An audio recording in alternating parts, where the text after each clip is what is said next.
Jim Watson. If anyone understands genetic information, he should. But what did he end up doing? He ended up calling one of the foremost experts in breast cancer genetics, Mary Claire King. Now, how many of us can call Mary Claire King? Maybe Bob can, but so this is a concern. You have a multitude of results across the whole genome, and if you're of hypochondriac persuasion as myself, to focus on the worst results. And then that combined with a lack of expertise, and there will be a bad result if you look at enough things, and combined with a lack of expertise needed for correct interpretation will force you to turn to your doctor, but the doctor may not even yet be an expert. And indeed, in this nature review genetics, they state that primary care physicians lack the knowledge and expertise to help patients understand even single gene genetic test results. They're certainly not prepared for whole genome counseling. But our genetic counseling program will be prepared. It is prepared. Wrong word there. But we face, so we're, in our program, well, in our society, we face this challenge to promote scientific and medical literacy in a world where the sheer volume of available data far outstrips the capacity of any layperson or professional to absorb new information, ignore misinformation, and separate the essential from the non-essential.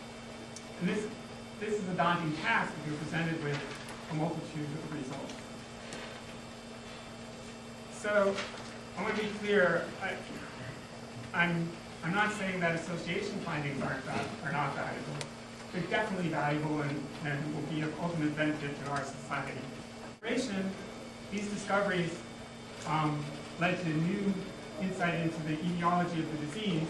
So if you'd asked clinicians before CFH was discovered, they causes age-related macular degeneration, they probably would not have mentioned inflammatory pathways. But the discovery of that gene changed the perception of causation, possible causation, also led to the discovery of risk genes in that same pathway. So we've learned something important, and indeed it was exciting to be involved in that discovery, well, understanding. And these are small steps, but steps forward. Indeed, genetic information is being used in a very positive way. So in pharmacogenetics, genetic information can enable more accurate dosing of warfarin, hopefully reducing health risks associated with that therapy. Newborn screening has been done for decades and has had a very positive effect. And there's recent exciting results about genetically informed cancer therapies identifying somatic mutations that let you target your therapy to a subgroup that will be most responsive to the therapy. But in terms of this direct-to-consumer whole genome type testing, I think we need to be very cautious to avoid overhyping association findings in terms of their personalized medicine value before their time. I really like this quote from Janssens et al. Genomics research will lead to major advances in our understanding of the genetic basis of common diseases, but it will not make their etiology less complex. Okay, so let's see if you've all been paying attention. I think this next slide is what I'm thinking. Would you take this test? A genetic test is already available. A revolutionary genetic test now available for age-related macular degeneration. For the first time ever, an individual's inherent risk of developing this devastating eye disease can be determined. Macular risk is now available as a CLIA-certified laboratory saliva test to anyone who's concerned about a family member or themselves. It is recommended that adults be tested once in their lifetime. How many people want to take the test? So this testing is coming. So, again, I'd like to acknowledge my co-authors and our funding. And ironically, I have to point out that I'm an inventor on a patent application that's actually now been licensed to develop a diagnostic test for it. They didn't ask me. Here's some of the references. And actually, when we published this paper, they asked us for a striking image to go along with the paper.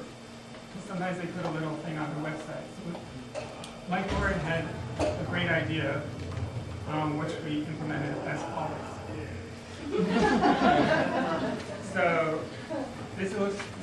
wife and my stepdaughter, and you can see a younger person looking into the future, and how much can genetics really tell you about the future?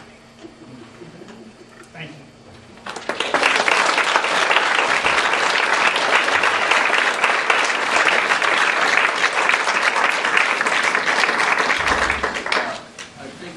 We have time for a couple of quick questions.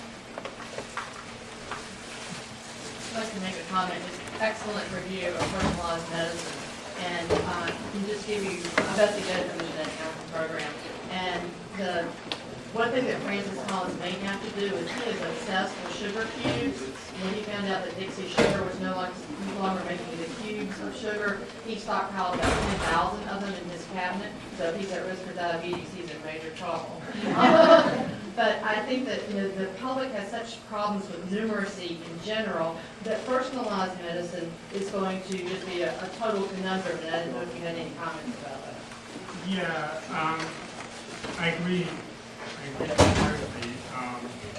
So when we released this, when this paper came out, we did a press review. And one of the calls I got was from a freelance reporter in San Diego that just had his direct consumer test results back. What was the first question he asked me? Oh, it looks like the results say I'm at high risk of prostate cancer. What should I do? I don't know. What are those results based on? How good is the prediction? So, again. And in terms of the pharmacogenomics, the labeling recommended by the FDA, you had the one example there. They've now suggested that for Plavix, which they were thinking about pulling from the market because their 12% non-responders tend to have adverse reactions to that. So the FDA is trying to sort of get with the program. Any other question? I guess not. Bob, you want to say anything? Well, thank you, Dan, for a really good talk, and I think a talk that probably was of interest to the entire audience. You are invited now to join us and the Lee family for a reception in 118, I believe, the lounge. Thank you.